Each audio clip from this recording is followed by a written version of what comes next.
जय श्री कृष्णा, राधे राधे।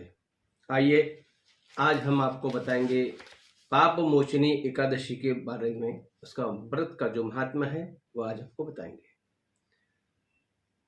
जो तो सभी एकादशियों को व्रत पापों को समाप्त करके अनंत पुण्य प्रदान करते हैं, परंतु चैत्र मास के कृष्ण पक्ष की इस एकादशी का व्रत तो जन्म जन्मांतरों के पापों को नष्ट कर देता है। सभी प्रकार की समृद्धि, सुख और अंत में मोक्ष प्रदायक इस एकादशी को भगवान विष्णु की पूजा आराधना करने का शास्त्रीय विधान बताया गया है। आइए इसकी अब एक कथा बताता हूं आपको, जिससे आपको सरल भाषा में समझ में आएगा। अब तक सुनाई हुई कथाओं के लिए भगवान श्री कृष्ण का भांति भांति से अनुवाद करते हुए धर्मराज युधिष्ठिर ने कहा है, माधव, चैत्र मास के कृष्ण पक्ष के एकादशी के नाम, विविध विधान और महत्व के बारे में बतलाएं। यह भी बतलाएं कि इस दिन किस देवता और किस प्रकार की पूजा की जाती है। तब भगवान श्री कृष्ण ने कहा है, हे राजन, सभी पापों को नष्ट करने वाली इस एकादशी का नाम पाप मोचनी है। इस दिन भगवान विष्णु की पूजा करने का शास्त्र और विधान बताया गया है। आपने जो प्रश्न मुझसे पूछा है वही प्रश्न एक दिन महाराज मांधाता ने लोमश ऋषि से पूछा था। तब लोमश ऋषि ने उन्हें जो कथा सुनाई थी वही मैं तुम्हें सुनाता हूं, बड़े ध्यान पूर्वक सुनो। देवताओं के खंजाची कुबेर के बाग का नाम चैत्र रथ था।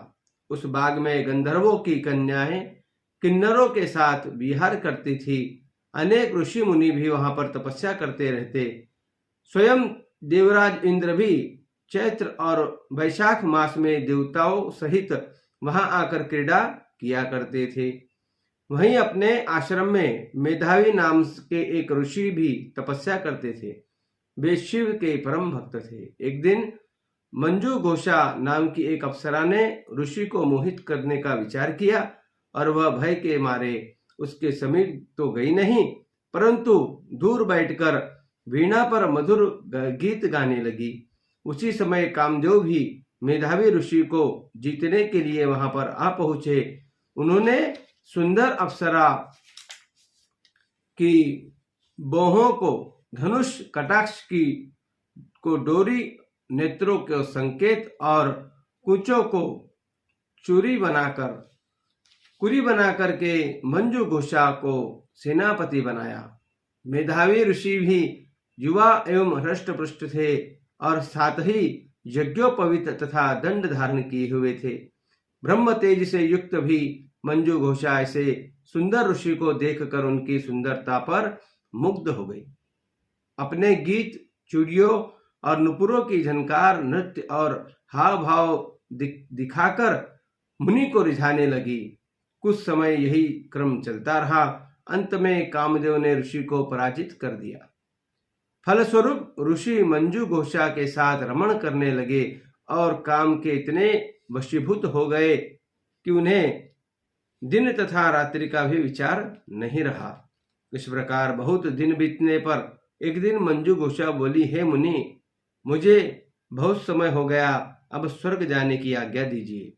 तब वो मुनि बोले, आज इसी संध्या को आई हो, प्रातःकाल होने तक पर चली जाना। मुनि के यह वचन सुनकर अप्सरा कुछ समय तो रुकी रही। कुछ दिन बाद उसने पुनः मुनि से विदा मांगी तो मुनि कहने लगे कि अभी तो आधी रात भी नहीं हुई, कुछ समय और ठहरो। अप्सरा ने कहा, महाराज, आपकी रात तो बहुत लंबी है। आप जरा स्मरण कीजिए कि मुझे यहाँ पर आए हुए कितने वर्ष बीत गए। अब अप्सरा की यह बात सुनकर मुनि के इस समय का विचार किया। ज्ञात हुआ कि उनका अप्सरा के साथ रमण करते हुए उनको 57 वर्ष 7 मास और 3 दिन बीत गए। यह ज्ञात होने पर वह अप्सरा उसको काल के समान प्रतीत होने लगी। मुनि अत्यंत क्रोधित हो गए। उनकी आंखों से ज्वाला उत्पन्न होने लगी। वे बोले, मेरे कठिन परिश्रम से की गई तपस्या को तूने नष्ट कर दिया। तू महापापिनी और दुराचारिणी है। तुझे धिक्कार है, तूने मेरे साथ घात किया है, इसलिए मैं तुझे श्राप देता हूं कि तू पिशाचिनी हो जाए। मुनि के श्राप से मंजू घोषा उसी समय पिशाचिनी हो गई। वह भयभीत होकर मुनि से प्रार्थना करने लगी, हे महाराज, इस श्राप का किसी प्रकार से निवारण कीजिए। अप्सरा के दीन वचन सुनकर मुनि बोले, अरे दुष्ट, यद्यपि तूने मेरा बहुत अनिष्ट किया है, परंतु फिर भी मैं तुझे श्राप से मुक्त होने का उपाय बतलाता हूँ। चैत्र मास के कृष्ण पक्ष के एकादशी का नाम पापोमोचनी है और वह सब प्रकार के पापों को नाश करने वाली है। उसका व्रत करने से पिशाच योनि से तेरी मुक्ति होगी। ऐसा कहकर मेधावी ऋषि अपने पिता च्यवन ऋषि के आश्रम को चले गए। मेधावी को देखकर च्यवन ऋषि कहने लगे, अरे पुत्र, तूने ऐसा क्या अनर्थ किया जिससे तेरा सारा पुण्य क्षीण हो गया। तब मेधावी ने कहा कि हे पिताजी, मैंने एक अप्सरा के साथ रमण करके घोर पाप किया है। अब आप इस पाप से छूटने का उपाय बतलाए। तब च्यवन मुनि बोले, पुत्र, चैत्र मास के कृष्ण पक्ष की पाप मोचनी एकादशी का व्रत करने से सब पाप नष्ट हो जाते हैं, इसलिए तुम उस व्रत को करो। पिता की आज्ञा पाकर मेधावी ऋषि ने विधि पूर्वक इस व्रत को किया, जिससे उनके सब पाप नष्ट हो गए। उधर मंजू घोषा भी व्रत के प्रभाव से पिशाच योनि से मुक्त होकर दिव्य रूप धारण करके स्वर्गलोक को चली गई। लोमश ऋषि बोले, हे राजन, पाप मोचनी एकादशी के व्रत को करने से सब पाप नष्ट हो जाते हैं। इस कथा को सुनने तथा पढ़ने से 1000 गौदान का फल मिलता है और इस व्रत को करने से ब्रह्म हत्या, गर्भपात, सुरापान, गुरु पत्नी के प्रसंग एवं आदि जैसे पाप भी नष्ट हो जाते हैं और अंत में स्वर्ग की प्राप्ति होती है। तो यह थी आज के पाप मोचनी एकादशी के बारे में महत्व मैंने आपको बताया है।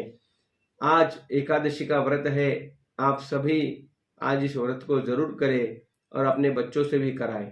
देखिए, हम सनातन धर्म में जी रहे हैं, सनातन धर्म में हमने जन्म लिया है और हमें अपने धर्म को आगे बढ़ाना है, अपने धर्म की रक्षा करना है।